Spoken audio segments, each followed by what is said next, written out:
이제 오늘 이제 할 이야기는 일단 근대 소설에 대한 이야기를 먼저 좀 하면요. 근대 소설 이게 이제 이광수의 무정부터 시작이 되니까 이게 이제 보통 19세기 말에서부터 1910년대까지 이 무정이 1917년에 이렇게 나왔죠. 그래서 요 10년대까지를 이제 근대 소설이라고 이야기하는데 이 근대 소설이 형성이 된 것은 바로 이제 근대적인 문학장이라고 해서 이게 문학의 그 영역이라는 거죠. 문학장이라는 말은. 이 마당 장치를 써가지고요. 요게 이제 형성이 되는 거죠. 문학장. 그래서 한글도 보급이 되고, 그렇죠. 한글 보급이 되죠. 또 인쇄술. 인쇄술이 이제 발달이 되다 보니까 일종의 독서 시장이 형성이 되는 거죠. 독서 시장 이런 것들이 형성이 되고요. 그다음에 또 이제 직업 작가가 등장을 하게 됩니다. 그리고 이때는 이제 어떤 서구적인 문학 관습을 따른 그런 작품들이 많이 등장을 하게 되고 어떤 이 독자들이 이제 이 당시가 10년대니까 신문물에 익숙한 그런 그 독자층의 요구가 있겠죠. 독자층 요구가 있어요.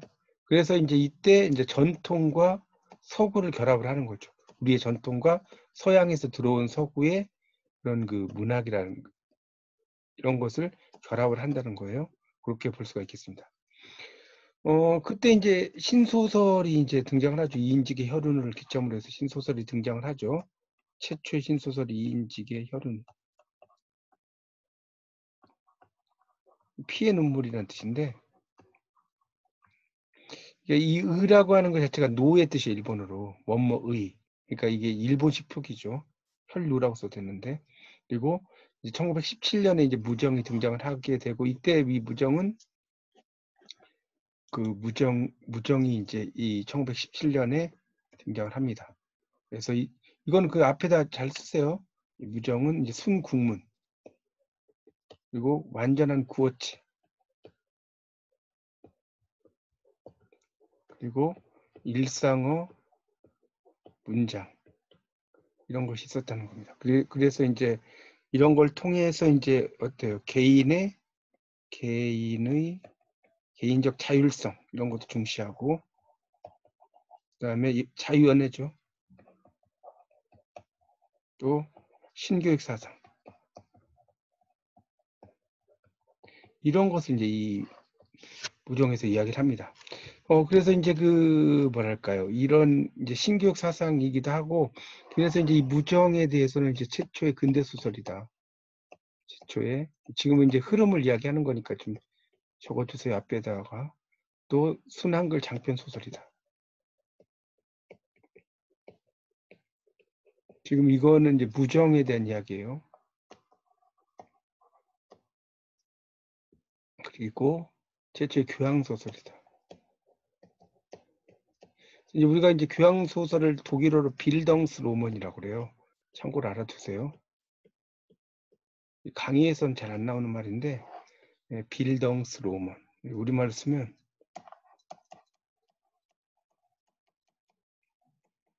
이게 영어가 아니고 독일어입니다. 독일어인데 이 빌덩스 로먼이라는 게 이제 교양 소설. 그러니까 교양 소설이라는 것은 교양 있는 소설이라는 뜻이 아니라 성장 소설하고 비슷해요. 성장 소설. 한 개인이 점점 더 성장해가는 이야기. 그런 걸 교양 소설이라고 하고요. 빌덩스 로먼이 이제 그 전문적인 교양 소설을 나타내는 전문적인 용어다 이 정도로 이해하시면 됩니다. 이거는 여러분이 상식으로 알아두시면 상당히 도움이 되는 말이니까 빌덩스 로먼은 꼭 알아두시면 좋겠습니다. 자, 알아두시고 자 이제 이건 좀 지우고 또 설명을 좀 드리겠습니다. 자, 그 다음에 이제 1920년대로 이제 좀 가면 자, 이 1920년대는 이 소설이 이제 서구 문예사조가 도입이 되죠.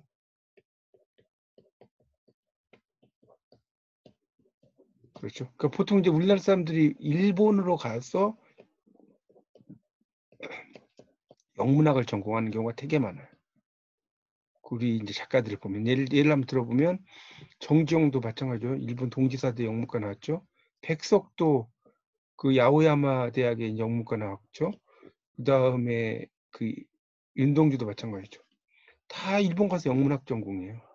그래서 이제 일본을 통해서 서구의 문예사를 유입했다 이렇게 이해하시면 될 것 같고요. 그래서 이제 그런 약간 계몽주의, 우리가 계몽주의라고 하는 것이 이제 누구의 전매 특허냐면 이광수의 전매 특허예요. 이광수 하면 계몽주의죠.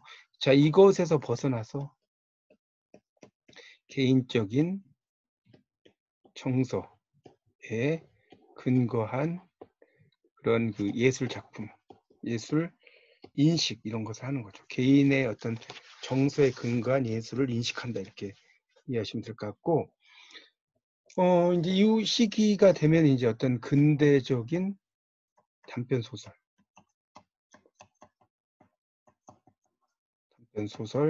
양식을 확립을 하죠.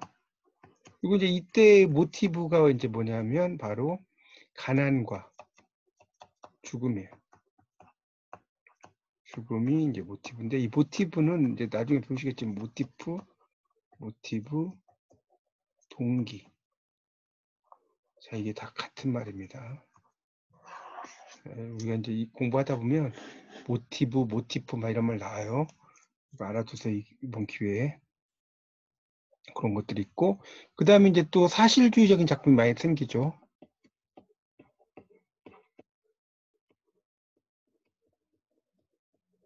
예를 들어서 현진건, 그다음에 염상석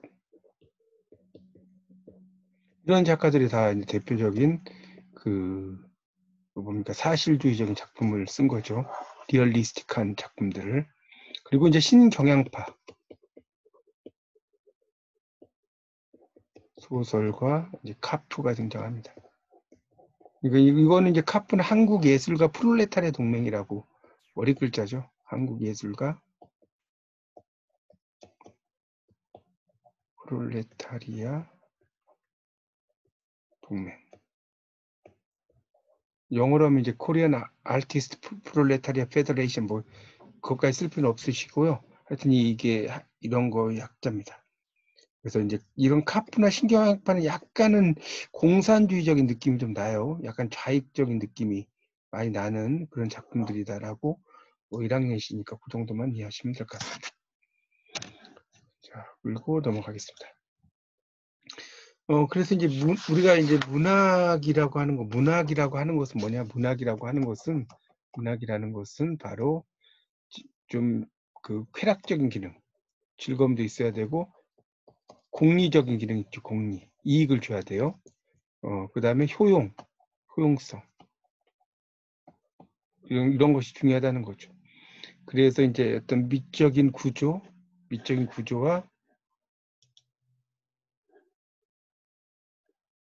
뭐 안 되시나요? 되셨네. 자, 이덕리하고는 뭐 안 되시나요? 자, 그래서 이제 이 쾌락적이고 공리적이고 효용적이고 그다음에 그런 거. 그다음에 이제 정서적인 즐거움 이런 것들도 많이 생기고 자, 그러면서 이제 어떤 인생의 지혜를 발견하고 이게 이제 문학이죠. 깨닫고 이러는.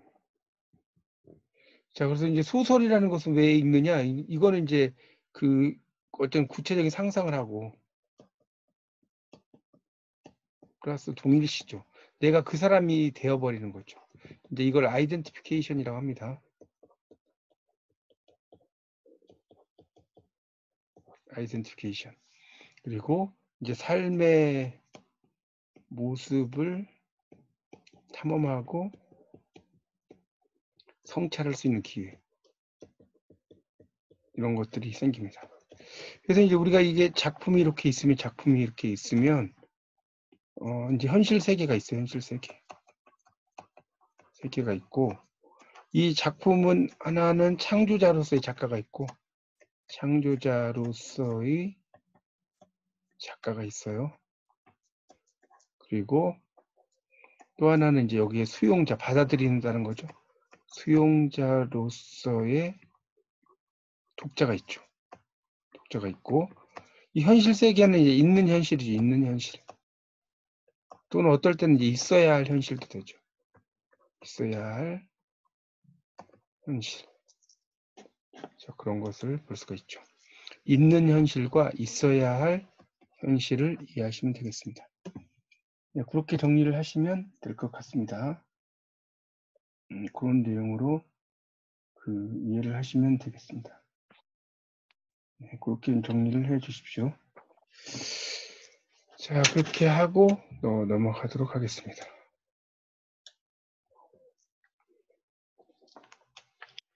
자, 그 다음에 이제 그래서 이 작품이라는 것은 작품은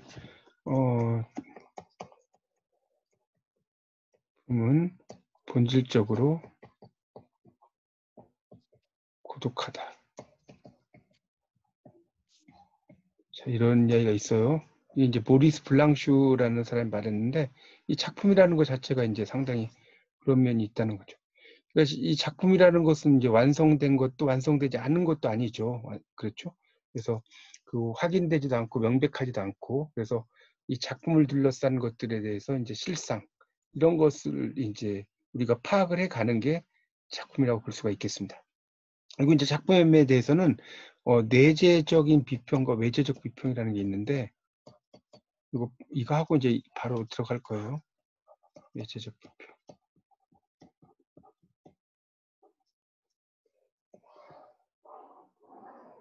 그래서 이 내재적 비평은 작품 자체에 대한 비평이에요. 작품 자체. 작품 자체에 대한 상세적 분석. 그다음 외재적 비평은 작품 외부의 요소를 묘사하고 해석하는 것. 그러니까 이 작품이 있으면 그 작품의 그 자체를 볼 것이냐, 그 작품의 그 자체를 보는 거, 이거를 이야기를 하는 것이고요. 그 다음에 이제 외재적 비평은 바깥에 있는 것을 본다 이렇게 이해하시면 될 것 같습니다. 알겠죠? 그러니까 이 내재적 비평은 작품 속에 있는 작품 속에 있는 이미지, 작품 속에 있는 이미지라든가 은유라든가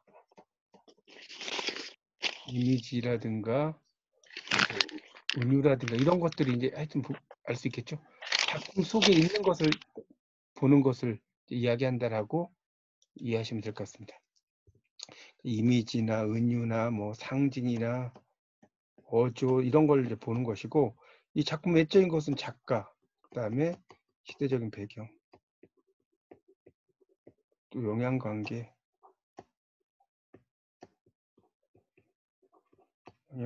뭐 소통 과정 등의 이제 외적인 것과의 관계 속에서 해석하는 거다 이렇게 보시면 될 것 같습니다. 그게 이제 그런 내용으로 이해하시면 될 것 같습니다. 자, 이거 좀 지우고요. 그래서 이제 이 소설이라는 것은 이제 소설은 이제 스스로 읽어야 된다. 소설은 스스로 읽어야 한다. 이걸 할 수 있고요.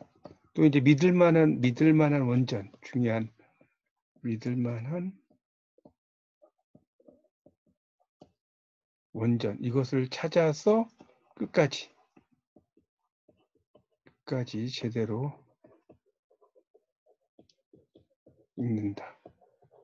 이게 또 중요하죠. 그리고 이제 새로운 단어의 뜻을 찾아서 이제 문장을 이제 잘 읽고 거기에서 어떤 인간과 삶의 모습 이런 것을 이제 느끼고 생각하면서 읽기죠.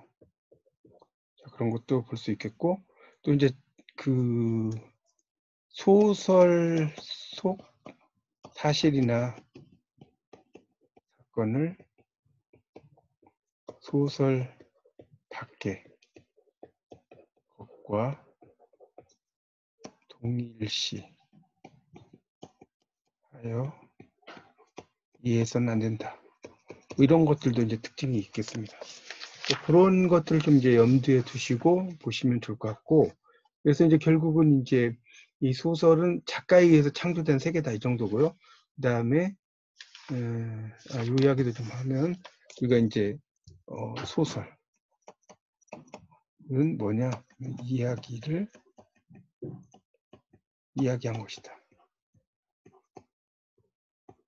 그리고 이야기를 이야기한 것이니까 이야기는 뭐냐? 그러면 현실에 바탕을 둔 거다.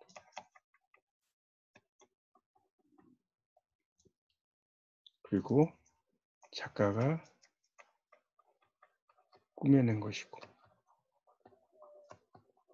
또 이제 이게 이제 바로 인물 사건 배경이죠. 인물 사건 배경.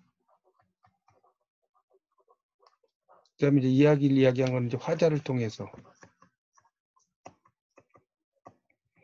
문자로 전달하는 거죠. 그러니까 이런 것들이 이제 뭐냐면 어조, 시점, 문체 이런 것을 볼 수가 있습니다. 이게 이제 소설이라는 게 이야기를 이야기화한 것이다. 그렇게 정리를 좀 하시면 될 것 같습니다. 그래서 이제 우리가 정독을 이제 여기 나오는 것은 정독을 좀 하는 게 좋다. 정독을. 그러니까 이 정독을 하려면 기본 정보를 파악해야 된다. 그리고 시대 상황이나 구체적인 배경 이런 것들도 잘 보고 어떤 사건과 줄거리 파악을 해라. 뭐 등등이 있습니다. 그리고 이제 이 순서가 어떻게 되느냐 이런 것도 알아두면 좋겠죠. 그런 것들도 좀 적어 놓으시고요. 그다음에 이제 인물을 이제 특히 이제 이 인물이 중요하죠. 인물을 어떻게 하냐? 중심 인물이 누구냐? 그다음에 또 이제 중심 인물과 대립하는 인물. 대립하는 인물. 이런 걸 이제 우리가 반동인물이라고 하죠. 이 중심 인물은 주동 인물이라고 해요. 이걸 이제 좀 더 전문적인 말로는 프로타고니스트. 이거는 엔타고니스트. 이렇게 이야기할 수 있습니다. 그리고 이제 그 각 인물에 대해서 어떤 정보가 제시가 됐느냐 이런 거. 그다음에 인물이 보여준 욕망과 갈등은 뭐냐. 그다음에 인물의 그런 선택과 행위는 어떤 가치를 드러내고 있느냐. 이런 것을 이해하시면 되겠습니다. 그런 것들이 이제 상당히 또 중요한 그 내용이라고 볼 수가 있겠습니다. 그래서 이제 그런 걸 토대로 해서 이제 우리가 분석을 하겠죠. 분석을 해서 이 작가의 도덕적 관점을 반영하는 것처럼 이제 그 보이는 인물이 있느냐, 하여튼 인물을 이렇게 분석을 하라는 거죠. 이 인물은 어떤 집단을 대표하느냐. 예를 들어서 뭐 상층이냐, 하층이냐, 도시인, 농민, 기성세대, 신세대, 뭐 등등 여러 가지가 있겠죠. 뭐 등등을 이제 대표하는 인물로 나오게 됩니다. 자, 이런 것들을 이제 기본적으로 좀 알아두시면 이제 무정에 대해서 이제 좀 공부를 할 수 있을 것 같습니다. 그래서 이제 1장에 이거는 이제 간단하게 하겠습니다. 무정이라는 작품이 있는데 이 작품은 거기 이제 그 2페이지 앞에 있죠. 무정 이광수 해가지고 생애가 나오고 그 밑에 보면 낡은 인습의 세계를 타파하고 현대적 기법을 선보인 장편 소설이고 이제 11살 때 고아가 됐고 뛰어난 재능으로 극복했고 1905년에 일진의 장학생으로 일본 유학, 와세다 대학 입학 철학 전공. 그래서 이제 새로운 가치관을 주장을 했고 진화론적 사고를 바탕으로 근대주의적인 가치관 주장했다. 그래서 무정을 가지고 이제 작가가 됐고 친일 행보가 있었다. 이런 이야기죠. 넘겨보세요. 그래서 이제 2페이지에 보면 이제 무정이 나와요. 아까 1917년작이라고 했고, 이 작품 1917년작이에요. 이 작품, 이제 여기에 보면 이제 10년대부터, 이 책에는 1910년대부터 1970년대까지가 작품들이 나와 있어요. 그래서 이제 1910년대 작품이 부터 이제 쭉 나옵니다. 뭐 무정, 이제 이게 무정이겠죠. 그 다음에 이제 만세전이나 만세전 같은 거, 탈출기. 이건 1920년대, 이거는 10년대. 그 다음에 30년대를 보면 뭐 소금, 안해, 메밀꽃 필 무렵, 소설가 구보시의 일, 이런 게 있고요. 그 다음에 그 1940년대, 뭐 50년대로 가면 미스터 방, 학 이런 게 있죠. 1960년대로 가면 광장 있고, 또 서울, 1924년 겨울이 있고, 1970년대로 가면 장마하고 도둑 맞은 편지가 있어요. 이렇게 작품들이 있으니까 알아두시면 좋겠습니다. 이거는 10년대, 이건 20년대, 30년대, 다 50, 60, 70. 그래서 이제 이 작품은 이제 여러분이 내용은 다 읽어보시는 게 좋겠습니다. 여기 있는 것들은 읽어보시는 게 좋겠고, 여기에 보면 이제 그 어떤 교사가 이제 여기 보면 이제 경성학교 영어교사. 경성학교가 이제 2페이지에 서울 고등학교 전신이죠. 그래서 이 영어교사 이영식은 이제 허구적 인물이죠.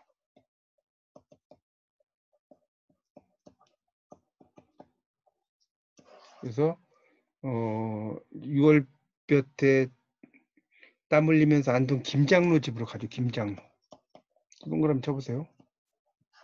그래서 김장로의 딸이 이제 선영이에요. 이제 유학을 가기 위해서 영어 준비를 한다고 나오죠. 그리고 이제 쭉 읽어보면 이제 그 5째 줄에 되었음이라, 이런 경우는 이제 옛날 말투라고 해서 고투라고 그래요. 고어투도 나옵니다. 그 다음에 이제 그런 이야기가 쭉 나오고요. 여기 이제 5페이지를 보세요. 5페이지. 이걸 뭐 그래서 5페이지를 보시면 거기 5페이지 두 번째 줄에 어떤 사람이 개인 교수를 받아 형식은 맡겼다. 우선은 남의 폐간, 그러니까 폐와 간이죠. 깨뜨려 볼 듯한 두 눈으로 형식의 얼굴을 유심하게 들여다본다. 형식은 눈이 부신 듯이 고개를 숙인다. 하면서 이제 쭉 나오는데 그 밑으로 가면 이제 오메데또라고 나오죠. 오메데또. 이게 축하하네라는 뜻이에요. 오메데또 8번이라고 써졌죠. 그 다음에 이나즈케는 그 밑에 나왔죠. 약혼자라는 뜻입니다. 거기 이나즈케라고 써놨죠. 약혼자를, 이게 이제 일본의 밑에 있었기 때문에 이게 일본식 표현을 많이 써요. 이광수는 일본어로도 이제 막 글을 쓰기도 했고 그랬어요. 사랑인가 뭐 이런 건 일본어로 썼습니다. 이런 책은. 그래서 이제 또 이제 읽어보면 이게 막 한자도 있고, 그러니까 이광수의 이 무정은 한자어, 그 다음에 일어, 영어가 혼용된다. 그리고 이제 그런 것들이 상당히 많습니다. 거기 이제 그 5페이지 마지막 줄에 보면 엔게지먼트라고 써놨죠. 엔게지먼트. 이게 바로 이제 약혼이란 뜻이에요. 약혼. 영어로 말하면 인게이지먼트죠. 인게이지먼트. 이걸 이제 엔게이지먼트로 쓰는 거거든요. 약혼 이런 이야기도 있고요. 그래서 이제 넘겨보시면 이제 6페이지. 그러니까 결국 이제 이 서사는 이영식이 이제 선영의 영어 교사로 갖는 거죠. 김장로 집을 방문하고, 그렇죠. 그런 이야기죠. 그 다음에 이제 박진사의 딸인 영채가 또 하숙집에 찾아오고 이런 거죠. 그러니까 결국은 박진사와 이영식의 인연이고, 그리고 이제 영채와 이제 그런 선영의 사이에서 좀 왔다 갔다 하는 그런 마음을 많이 써놓은 겁니다. 이 글 읽어보시면. 제가 이제 올려놓은 거에도 자세히 나오기 때문에 제가 뭐 자세한 이야기는 여기서는 안 하겠습니다. 그건 부분을 좀 보시고요. 그런 내용이 이제 좀 나옵니다. 그 다음에 여기 보면 이제 7페이지에 보면 7페이지를 보면 이제 뭐 경성학교 이제 학생들의 동맹 태학 이런 것도 나오고요. 여러 가지가 나옵니다. 근데 이제 여기 보면 그 7페이지에 위에서 한 10줄 정도 쭉 내려가면 박진사는 즉시 머리를 깎고 검은 옷을 입고 아들들도 그렇게 시켰다. 이런 말 나오고요. 그 다음에 이제 쭉 내려가다 밑에서 셋째 줄 이영식도 그 10여 명 중에 하나이라 이렇게 나왔습니다. 근데 이제 이 책에서 이제 보다 보면 여기에는 좀 안 나오는데 어떤 고어투가 나오냐면 뭐 이마에 뚜렷이 춘산을 그리고 봄산을 그리고 또 복숭아 같은 뒷뺨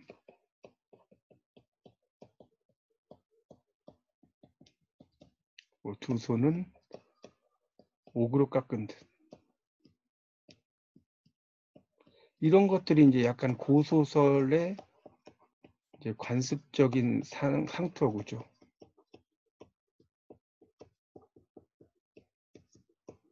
이런 것들이 이제 잔재들이 이제 남아있다라고 볼 수가 있겠습니다.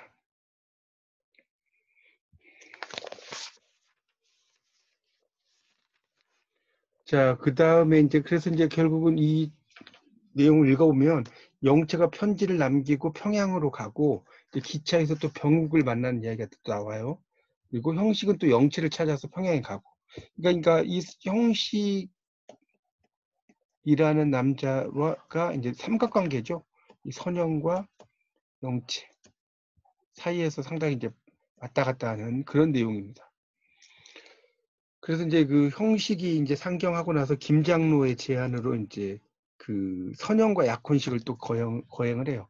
선영과 영채 중에서 선영과 약혼식을 또 거행을 하는 내용이 또 나옵니다. 그 다음에 이제 중략이 그 10페이지 넘어가면 나오죠. 중략에. 그래서 이제 거기에 보면 그 거기에 이제 보면 또 이제 이 영채가 지금 선영과 영채인데 영채가 이제 약간 일종 성폭행 당하는 얘기가 나오죠. 그래서 이제 이 배명식 배악감에 의해서 그런 얘기가 나오고요. 그 다음에 이제 나중에 재회는 유학 가는 기차, 이제 유학을 가는 기차에서 형식과 이제 선영과 영채와 병욱이 이제 만나요. 그래서 이 사람들이 이제 일종의 자선 음악회를 하는 거죠. 이런 내용이 쭉 나오고 있습니다. 그러니까 이 그 내용에서 이제 보면 그 영채와 선영을 좀 더 설명을 좀 하겠습니다. 우리가 이제 영채와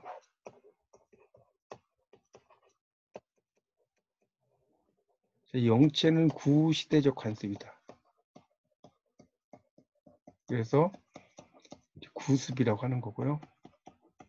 그래서 전통적이고 봉건적 이고 과거지향적이죠. 근데 이 선영 같은 경우는 신세대적 시대적 가치 신식 서구적 미래지향적. 자, 그러니까 결국 한 사람의 이렇게 두 가지의 특징을 이렇게 여성으로 이렇게 표현을 했다고 봐도 됩니다. 그러니까 결국 영체는 과거, 이 형식의 과거를 의미한다면 선영은 약간 미래적인 측면을 이야기한다고 볼 수가 있죠. 자, 13쪽에 82라고 써진 거에 보면 13쪽에 보면 82 이게 이제 형식과 선영의 약혼식 장면이죠.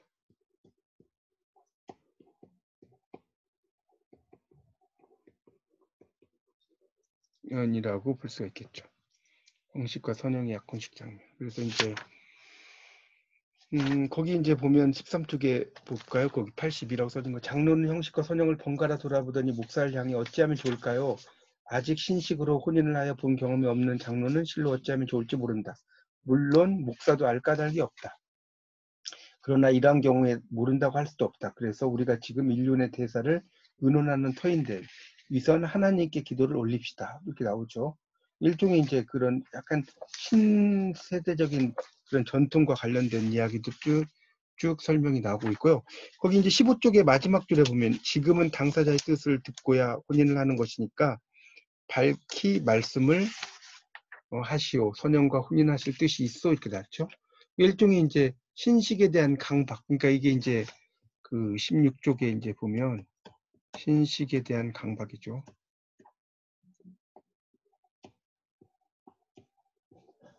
개인의 의사 존중. 그런 것을 이야기한다고 볼 수 있겠습니다.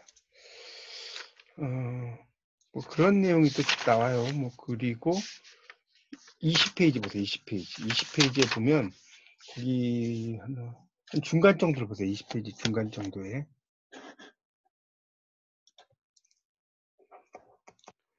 말이죠. 나는 교육가가 될랍니다. 거기서도 쭉 해서 불쌍하다. 여기까지. 거기서 하나, 둘, 셋, 넷, 다섯, 여섯, 일곱째 줄 있죠? 이 부분, 이 부분은 일종의 이제 지향성은 있어요. 이렇게 되고 싶다. 이때 구체적인 실천 방안이 부재하다는 거. 실천 방식이 존재하지 않는다는 거. 이렇게 되고 싶다라는 정도로 설명만 하지 자세한 이야기는 언급이 되어 있지 않다는 겁니다. 그리고 이제 126, 23페이지에 나오는 126, 여기다 후일담이라고 써서 후일담. 그래서 이제 결국은 형식과 선영이 이제 뒤에 가면 미국의 시카고 대학 4년생인데 뭐 어쩌고 저쩌고 하는 이야기가 나와요. 그러니까 이제 상당히 시간이 흘러서 자신의 이야기를 이제 쭉 설명하는 게 나옵니다. 그렇게 이야기 나오고 이제 26페이지에 보면 이제 밑에서 네 번째 단락이네. 우리 땅은 날로 아름다워 간다 하면서 쭉 이야기가 되면서 끝나게 됩니다. 이 책은. 그러니까 일종의 근대적인 서술 기법을 사용을 했고 어떤 보통 인물들의 삶 이런 것을 잘 이야기를 했다는 거죠. 보통 인물들. 그리고 이제 이 무정은 계몽과 사랑이죠. 이런 것들이 있고 그 다음에 또 뭔 이야기를 할까?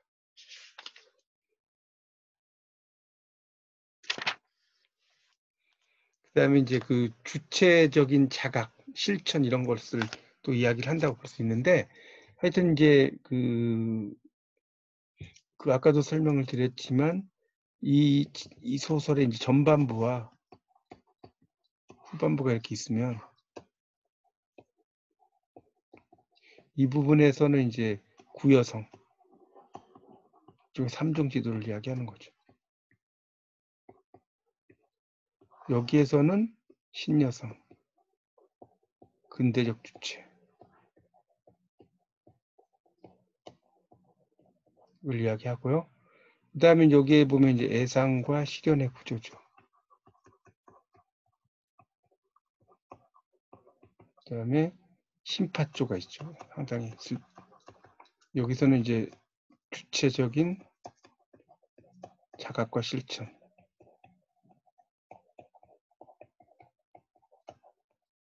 그 다음에 진정한 사랑에 대한 고민.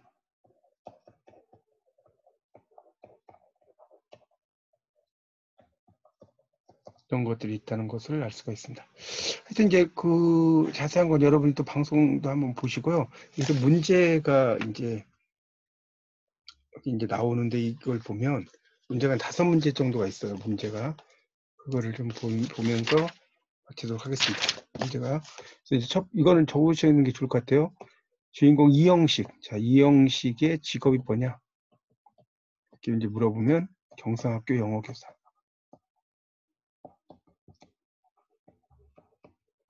그다음에 두 번째는 영채가 이제 여기 보면 왜 기생이 되었는가? 기생이 되었는가? 그거는 아버지 박진사를 구하려고. 아버지 박진사를 구하려고 됐다는 거고. 그다음에 이제 세 번째는 경상학교 학생들은 왜 동맹 해학 청원을 해요. 경상학교 학생들이.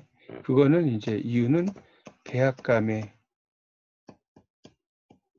교육자로서의 자격이 문제가 돼서. 네 번째는 이 평양으로 떠난 영체가 형식과 다시 만나게 된 장소.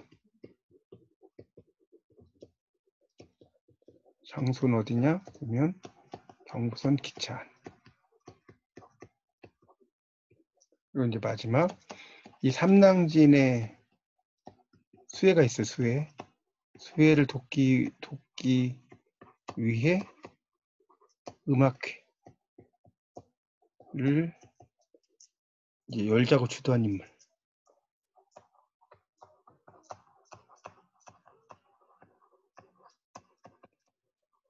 인물이 김병욱이다.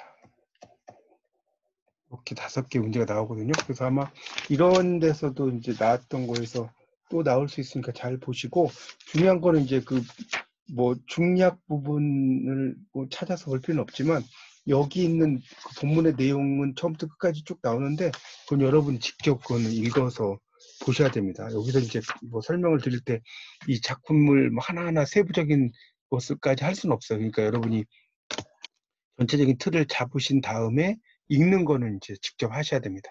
직접 그것을 읽고 어떤 내용인지를 파악을 하고 그 다음에 이제 이렇게 또 들으시는 게 좋을 것 같습니다. 이게 이제 그 14강까지 쭉 해서 작품들을 이제 쭉 나오니까 여러분이 이제 중요한 것들은 여러분이 직접 읽으시면 좋겠어요. 이렇게 해서 제가 이제 이걸 좀 올린 다음에 또 해야 돼서 늦어도 7시 50분까지는 다시 이제 초대를 할 테니까요. 그 한 10분 정도는 좀 휴식을 취하시고 다음 또 초대를 하겠습니다. 그러니까 그동안은 좀 물도 드시고 화장실도 다녀오시고 하십시오.